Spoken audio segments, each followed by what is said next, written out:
Oh my goodness, down the wire. It's probably going to mark this as not being the 18th, but the 19th, because I just did push start the live stream in time.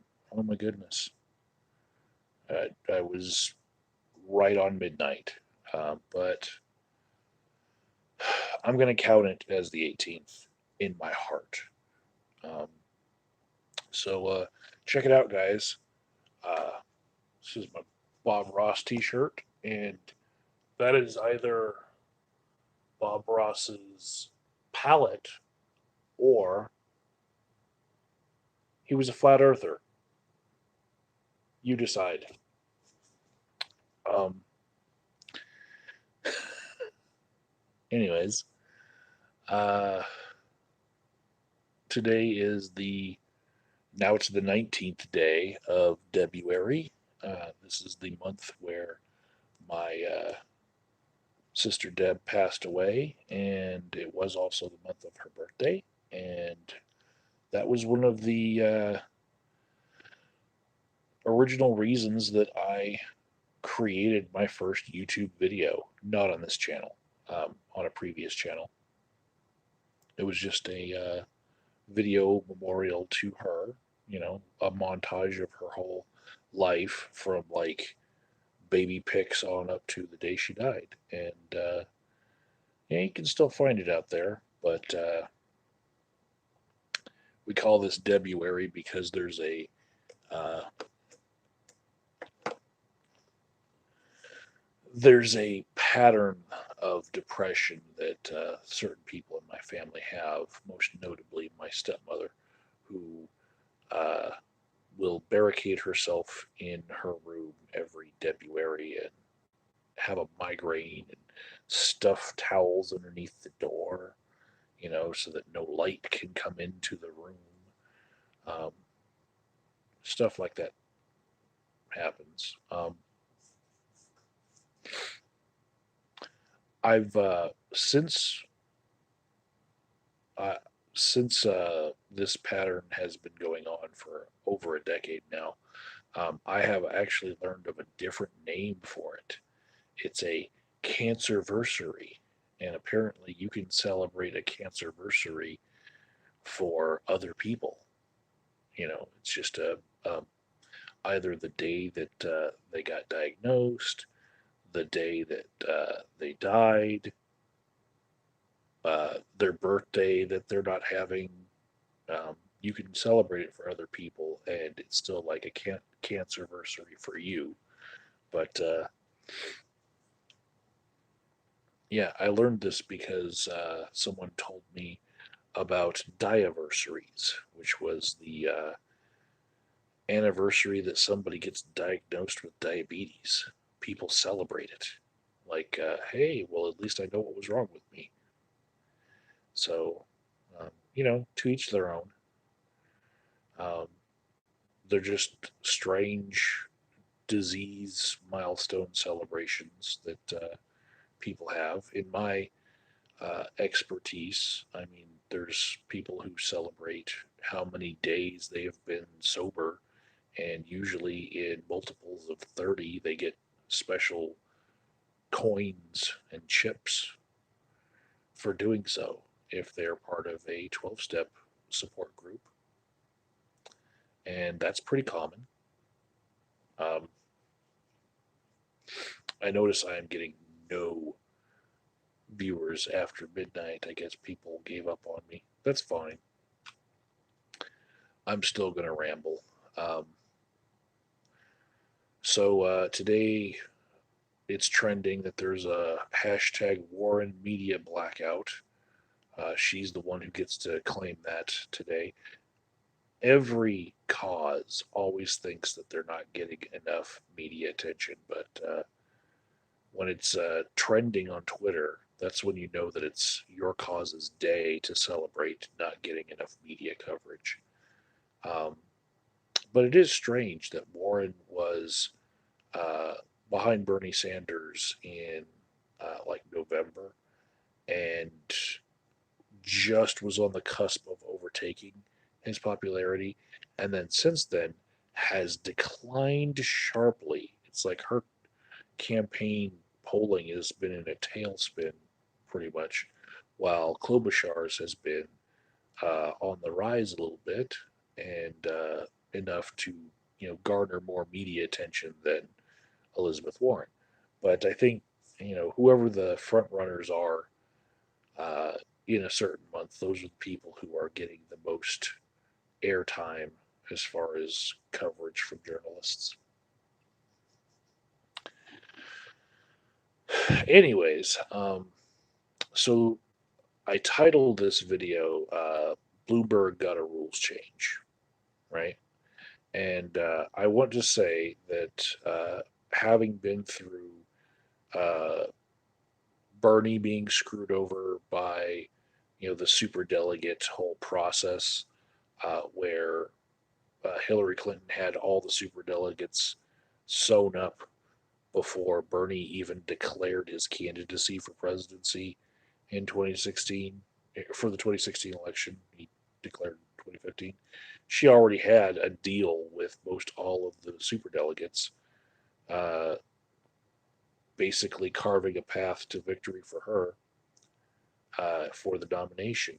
And before that, there was Ron Paul, who twice made a really good run of it and really tried to play the rules, but um, well, the Republican establishment didn't want him even having a chance at having a brokered convention, so they changed rules in midstream in order to make sure that that wouldn't happen.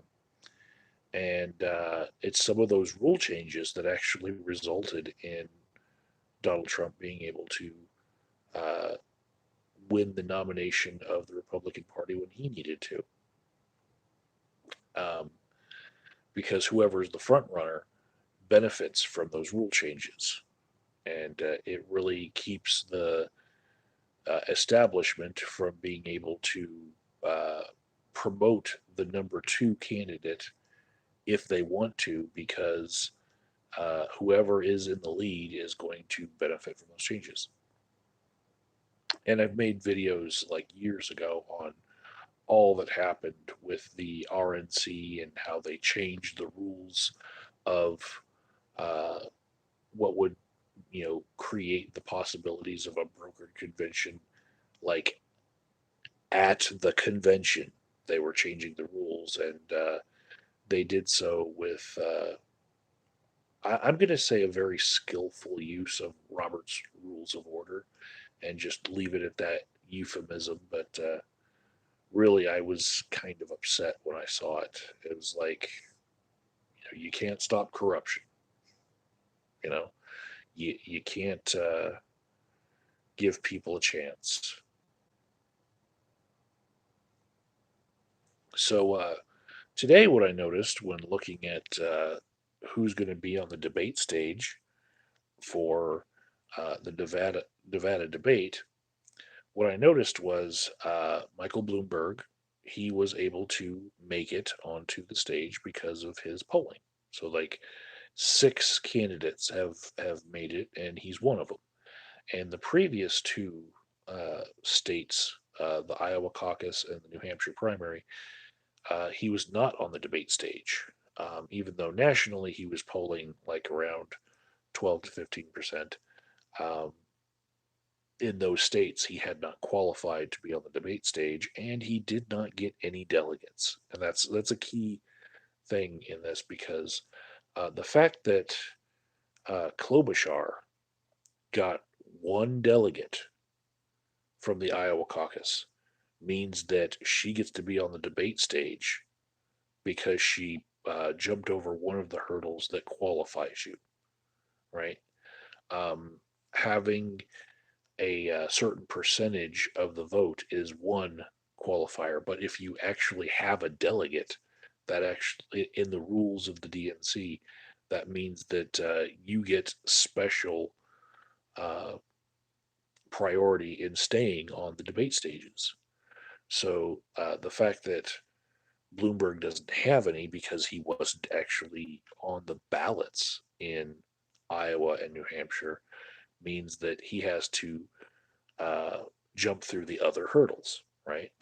So one of those is being uh, over a certain percentage, like 10%, in at least four polls that happen between a certain time period, and it's the polls that the DNC has decided to trust. And in the past, they have decided not to trust the polls that would have allowed Tulsi Gabbard to remain on the debate stage as they keep on tightening the requirements of who is allowed on the debate stage or not, right?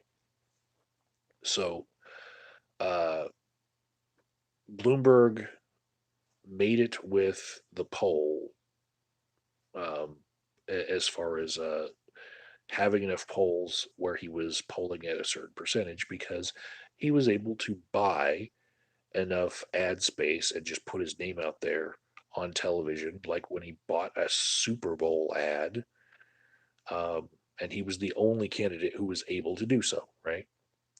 But here's the thing, there was another requirement that just got tweaked and taken away that other candidates who won't be on the debate stage actually met, but Bloomberg did not.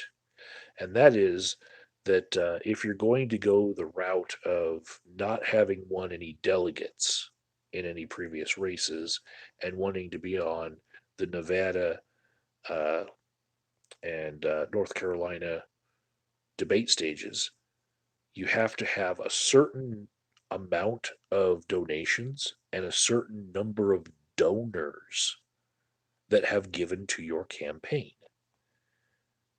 Well, Michael Bloomberg's campaign is self funded, kind of like Trump, right? So they changed the rules and said, okay, well, we're just going to scrap that rule, because it no longer reflects, who's got a really good chance of, you know, surging in the polls enough to maybe beat Trump. So because we don't want a true progressive like Sanders, Warren, Gabbard, or Andrew Yang, who recently dropped out, we're going to, like latch on to every Johnny come lately that looks like they can have a chance at maybe edging out Bernie, who is the leader of the pack of the progressives. And they just scrapped the rule. So, although Bloomberg has next to nothing for donations because nobody thinks he needs any money because he's self financed in his campaign, he's still allowed on the debate stages. And even in the previous debates, when he wasn't even on the stage, the debate moderator was asking the people who were on the stage, hey, what do you think about Michael Bloomberg? You know? And it's like, he wasn't able to make the stage, but he still has his name spoken, giving him the credibility of, being there without actually having met the uh, threshold of, what it takes to be on the stage. By virtue of the debate moderator asking a question about him, he's getting the popularity boost of, having made it to the debate stage, even though they were talking about him in absentia. So, um, yeah, what I see is a lot of different tactics being used to really diminish the progressives in the party and their campaigns and try to, throw up Hail Marys to see if anything can stick as far as uh, any candidate other than Bernie, basically. And it's getting to be a little too obvious.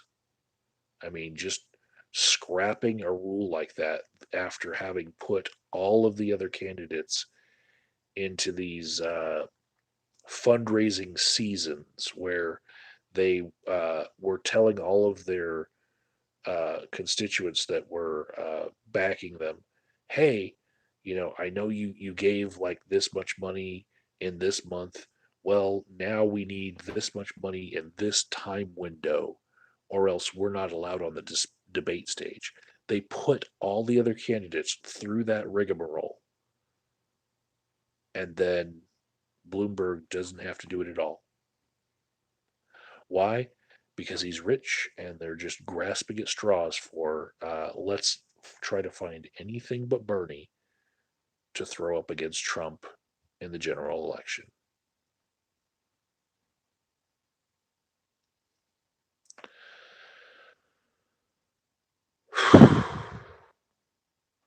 It's it's tough. Um, I managed to make it 16 minutes with no one leaving comment in my live stream, so I'm gonna call this a night and figure that I just got off easy. So take care, everyone.